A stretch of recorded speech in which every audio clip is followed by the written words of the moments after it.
عليكم ورحمة الله وبركاته. عايز أقول حاجة، والله المحبة يا جماعة ما تصنع، ولا أنت بتخلقها بيدك.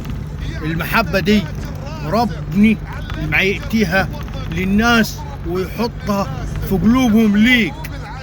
ربني اللي بيحط محبة الناس في قلوبهم ليك. يعني ببقى سعيد لما الحمد لله يعني عن أباتنا وعن أجدادنا المحبة، لأنه إحنا ناس مش هنشكر في نفسنا قوي، ولكن التاريخ نفسه يتكلم. التاريخ نفسه يتكلم. التاريخ عن أباتنا وأجدادنا إن هم أصحاب واجب، أصحاب احترام، بيخلقوا أو بيوجدوا المحبة في قلوب الناس ليهم.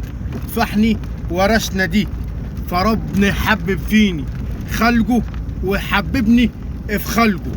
ربني يحببنا في خلقه ويحبب خلقه فينا يا رب، عشان احنا ناس بسطة، ناس بنحمد ربنا على القليل والكتير، ناس بنحترم الكبير والصغير، ناس بنخلق الابتسامة والفرحة في قلوب الآخرين عشان يبقوا فرحانين.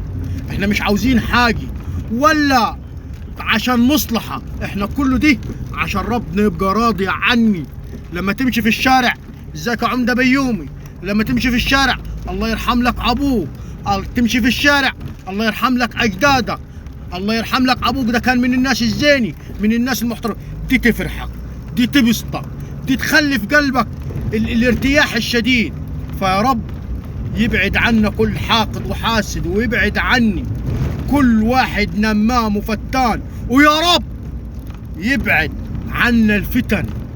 في ناس او في شباب بيوجد الفتنة بين الناس مع بعض، دي ركزوا عليها يا جماعي، انه ربني يبعد الناس دي ويرب يغني بعدهم عني، ويجعل كيدهم في نحرهم وحدهم، يجعل كيدهم في نحرهم وحدهم. مقصدي بالكلام دي مش محدد على شخص، والله انا على الجميع، عشان ما حدش يفتكر انه الكلام ده عليه او موجه بشخصه، انا موجه على الجميع.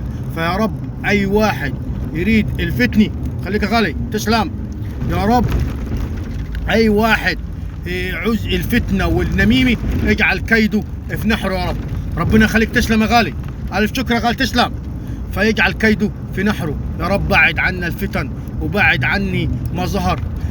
يا مرحب، الله يخليك يا غالي.